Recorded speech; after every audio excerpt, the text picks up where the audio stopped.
Fala galera da Imersão Previdenciária, hoje eu venho conversar aqui com vocês sobre o artigo 26, parágrafo 6º da Emenda Constitucional número 103 de 2019. Por que eu trago um tema específico sobre esse dispositivo legal?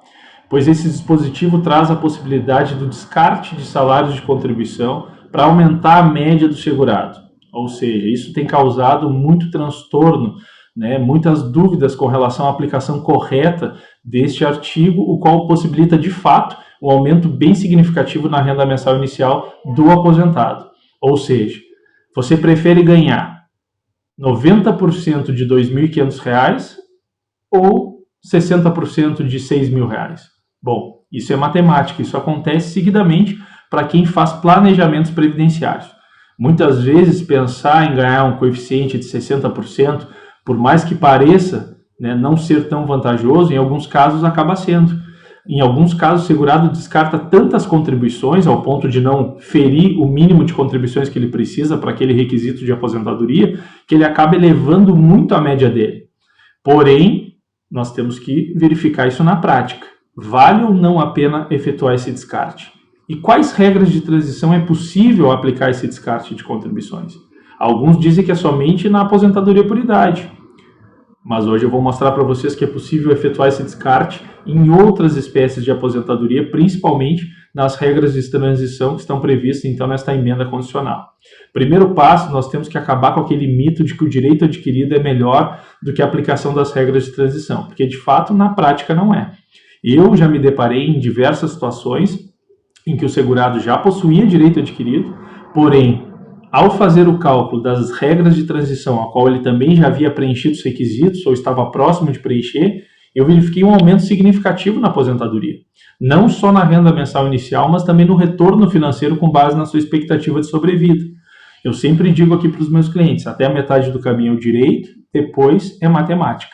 Nós seguimos montando as estratégias com base naquilo que aprendemos no direito material, na base que nós temos, que isso é importante para aplicar de forma correta a norma, mas nós definimos as regras com os nossos clientes a partir do momento que nós efetuamos o cálculo. E por mais que não pareça ser vantajosa determinada regra, a gente tem que calcular para ter certeza que não é vantajosa. Isso é importante.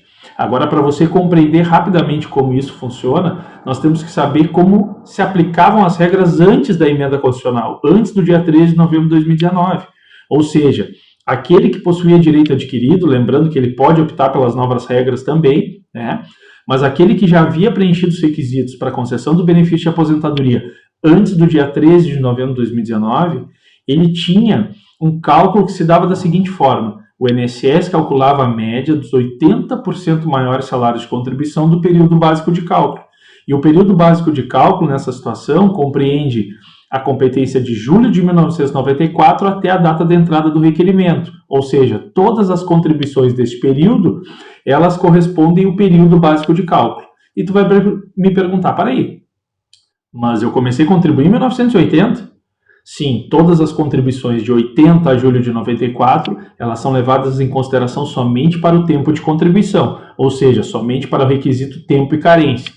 Porém, os salários de contribuição que compõem o cálculo da média das contribuições são feitos somente a partir do plano real, a partir de julho de 1994 até a data da entrada do requerimento, que nós, advogados previdenciaristas, intitulamos como DER, Isso está previsto na lei, então nós já chamamos de DER porque já conseguimos compreender que aquela é a data em que o segurado está dizendo que ele já preencheu os requisitos, portanto, ele não pode sofrer pela morosidade do processo, que vai demorar 5, 6 meses, então, caso seja reconhecido o seu direito lá na data que ele optou, que ele entrou com o requerimento, o benefício será pago desde aquele momento, Então, neste caso, se ele atingisse um coeficiente de 60%, que era um divisor mínimo que deveria existir, o divisor mínimo era de 60% do período básico de cálculo.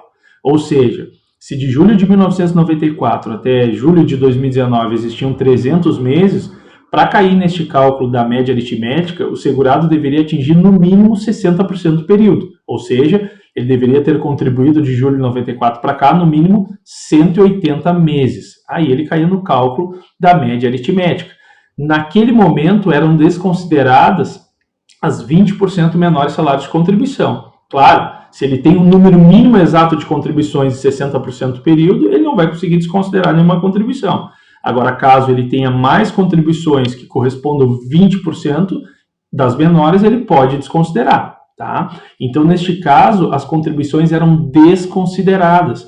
Ele não abria mão daqueles recolhimentos no requisito tempo. Se ele desconsiderava 12 contribuições, ele não perdia 12 meses de contribuição. Elas apenas não eram consideradas para o cálculo.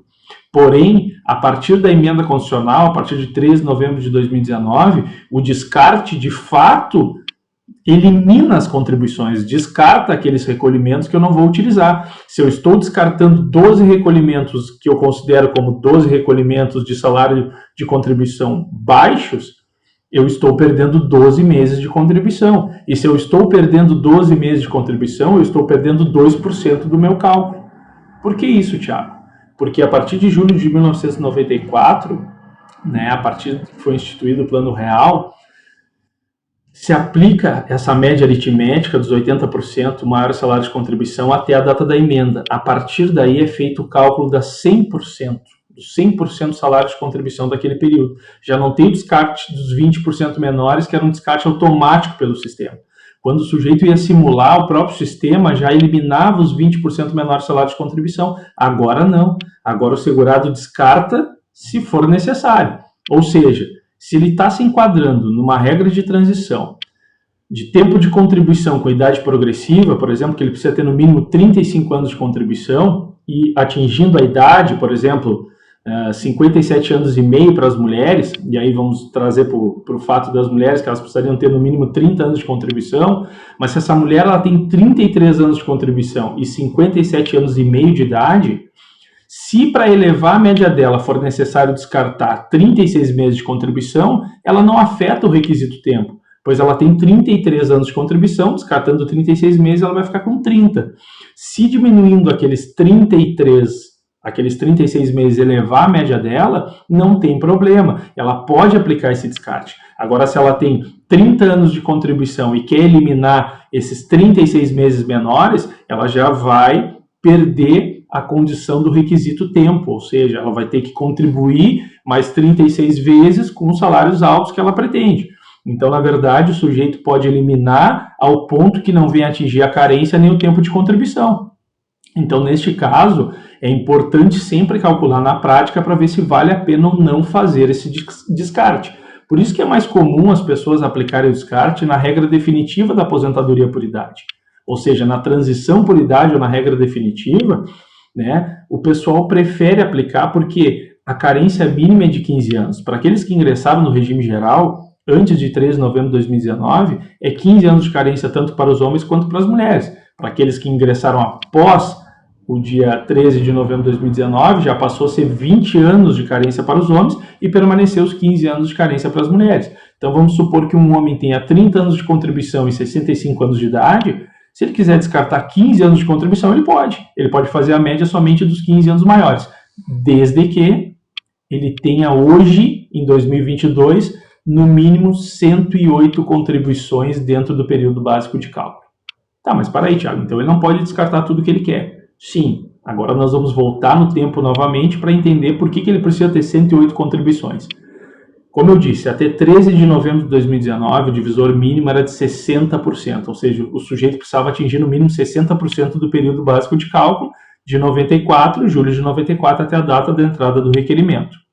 A partir de então, com a instituição, com a vigência da reforma da Previdência, por uma falha, talvez, do legislador, eles acabaram não instituindo um divisor mínimo, ou seja, de 13 de novembro de 2019 até 4 de maio de 2022, não existia divisor mínimo. Eis que surge a teoria da contribuição única. A contribuição única surge porque não se exigia mais um número mínimo de contribuições desde o Plano Real até a data da entrada do requerimento. Vamos dar um exemplo. Um sujeito que já tenha contribuído 15 anos, ele contribuiu de 78 a 94. Vamos supor que ele tenha 15 anos exato de carência, depois ele começou a exercer atividade autônoma, nunca mais contribuiu para a Previdência Social e assim ele foi levando a vida até atingir 65 anos de idade. Aí ele buscou um advogado previdenciarista e o advogado previdenciarista disse para ele, olha, como este benefício não exige qualidade de segurado e sim carência, o senhor pode requerer seu benefício de aposentadoria. pois tu já tens 15 anos de contribuição e 65 anos de idade. Porém, não tem nenhuma contribuição dentro do período básico de cálculo. Antes da reforma, esse mesmo sujeito iria perceber uma renda mensal inicial de benefício de um salário mínimo, pois a Constituição Federal garante a ele, no mínimo, um salário mínimo nacional. Ou seja, em 2022 ele teria uma renda, né? Claro, trazendo o exemplo para 2022, ele teria uma renda de 1.212.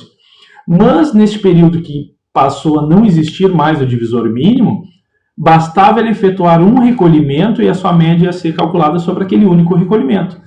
Então, se esse advogado previdenciarista estivesse atento à legislação e verificasse essa falha, ele ia orientar o cliente dele a efetuar um recolhimento no valor de 20% sobre o teto da Previdência.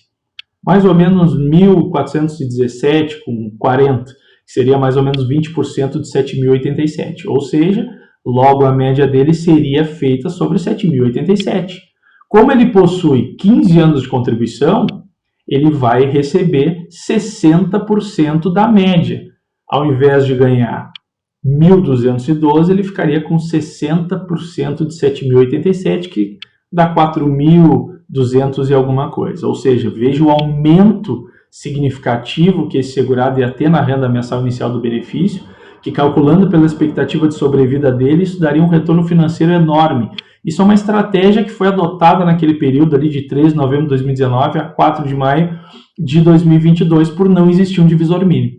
E aí, através da lei 14.331 de 2022, que entrou em vigor em 5 de maio de 2022, dentre as mudanças que ocorreram, foi instituído um novo divisor mínimo, que agora passou a necessitar ter 108 recolhimentos de julho de 94 para cá, ou seja, a teoria da contribuição única caiu por terra. Mas para quem conseguiu usufruir disso até aquela data, foi muito beneficiado. Com certeza, o INSS não estava prevendo este gasto com esse segurado, por usar essa estratégia. E nós, profissionais do ramo do direito previdenciário, temos que andar com o regulamento embaixo do braço. Bom, a partir disso, por que foi instituído no mínimo 108 contribuições? Porque corresponde a 60% da carência mínima exigida, que é 180. 60% de 180 é 108 contribuições.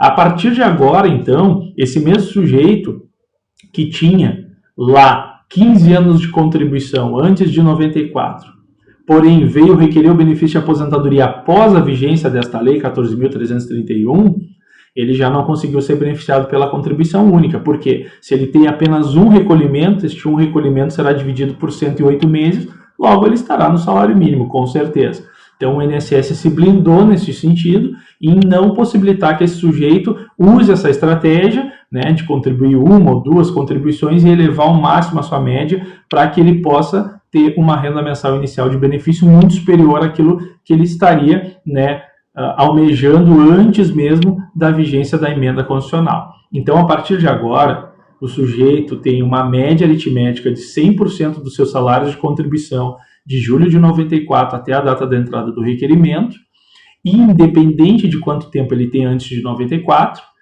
do período básico de cálculo até a data da entrada do requerimento, ele tem que ter no mínimo 108 recolhimentos. Ou seja, se todos os seus recolhimentos são de 94 para cá, e ele tem exatamente 180 meses, ele, mesmo que ele tenha contribuído 108 meses sobre o teto, ele ainda terá algumas contribuições que não estarão sobre o teto, o que vai fazer diminuir a média dele, né? Porque, na verdade, vai ter 108 ali, somado com aquelas contribuições que fariam a diferença de mais 72 contribuições para que ele pudesse atingir os 180 meses de carência, ou seja, 72 menores contribuições ainda irão compor o seu cálculo e não somente as 108 maiores, né? Então isso tem que ficar atento para quem é advogado previdenciário.